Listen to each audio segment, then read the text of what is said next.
I am the Tofu Golem. Please enjoy the video. You begin by securing permissions and clarifying purpose.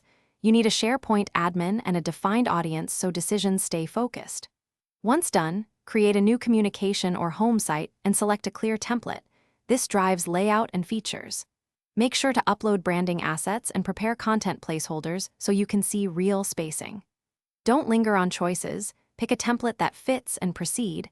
You can refine visuals after the structure is solid. Now you construct the page. Add a hero web part to orient users, then quick links for primary actions. This guides behavior. Configure news and document library web parts so content surfaces automatically. Use metadata and filters to control relevance. Once organized, arrange sections into 1-3 columns for readability and enable audience targeting to personalize views. Make sure permissions are tight on sensitive libraries. Restricted views prevent accidental edits while allowing general access to the home page. Finish by testing across devices. You want consistent layout and readable text on mobile.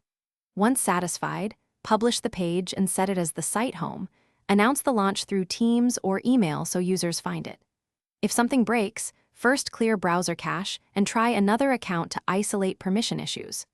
Also verify web part configurations and search index status. Many display problems stem from filters or missing metadata. Iterate based on feedback. Small adjustments keep the site useful and current. Thanks for watching. Consider subscribing if we helped you today.